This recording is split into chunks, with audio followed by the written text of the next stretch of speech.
Is the founder and owner of the David Peters Financial Group and Peters Tax and Preparation Consulting. He joins us from Durham, North Carolina. And David, thanks for being with us. In recent weeks, we have seen thousands of people lose their jobs, and many of them in high tech like Google and Amazon and Microsoft and Twitter. Those were good six-figure paying jobs. So if I'm among those whose mortgage matched the income I used to have, what do I do first?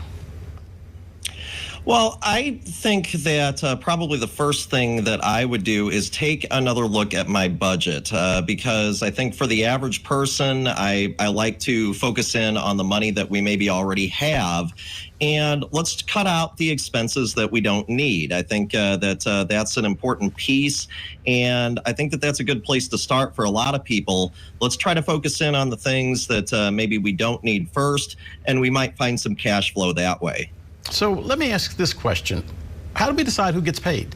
You know, we've seen the massive increases in interest rates on our credit cards since the Fed raised the rates. So do we pay the credit card? Do we pay the mortgage? Do we pay half to each? Who do we pay?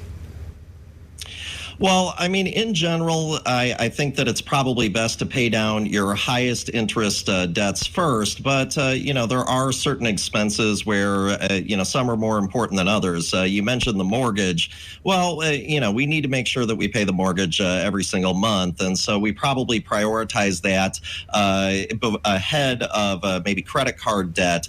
But, you know, in general, if we can pay out those higher interest debts first, we're going to end up in a better spot. Most millennials and now Gen Z have 401ks. Should they cash in their 401ks if things get tight?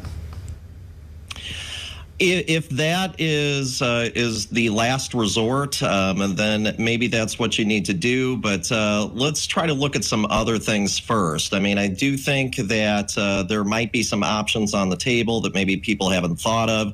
If you do have some savings that are set aside, we obviously want to look at those first before we necessarily start cashing in 401ks and things like that. Also, too, there might be some opportunities to maybe get a lower interest loan potentially. Also, maybe if I have a whole life insurance policy, I might be able to take a loan there. That might be a better option than necessarily pulling from a 401k. Also, too, a lot of times 401ks offer loans, and you know, a loan is generally going to be better than you know, necessarily distributing money out of the account. David, if I think I'm going to lose my job, should I apply for a loan knowing that I still have an income, even though I know that I'm going to lose that income? I don't really think that that's a good move. I mean, I think, you know, trying to make sure that we have our employment secured first, I think, before taking out a loan, I think is probably the best thing to do. But, you know, in a lot of cases, that may not necessarily be in our control. And so, you know, so I do think that we're going to do what we need to do to get the cash flow that we need. But I'm hopeful that we don't apply for a loan, especially right now. I don't think that taking on more debt is necessarily a great move. We watch as the fat cats declare bankruptcy. We have a former president that declared bankruptcy 5 times. What happens when the little guy declares bankruptcy, and why shouldn't he say to the credit card companies, I'm going to pay the mortgage, but I'm not going to pay you? Well, there are certain things that according to our bankruptcy laws, that you have to pay. And there are some things where if you do make preferential payments to one vendor over another, that the bankruptcy laws are going to determine kind of who gets paid. I think that as of right now, I think the biggest thing, though, is that, you know, is that we know that money is going to be tight. It's going to continue to be tight. It's been tight over the last year.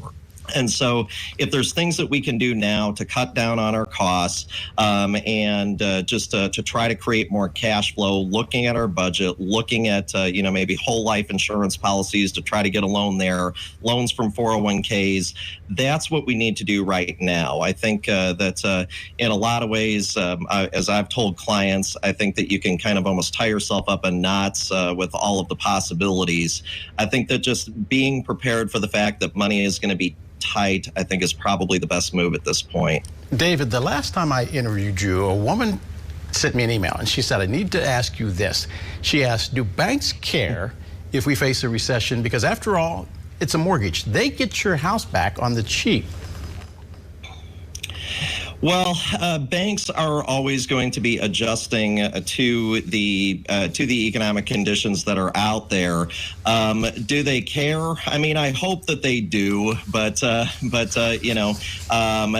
banks are going to write loans that they think that they are going to get paid on, and so unfortunately, what that means is that if we're going through tough economic times, it may be harder to get a loan. And I do expect that, if we do enter into a recessionary period, it's going to be harder to get a loan. And that's also something that I think that we need to be prepared for. Wait until they find out the tax code change this year, too. David Peters is the founder and owner of David Peters Financial Group. David, as always, thanks for your insight. Thank you. You got it.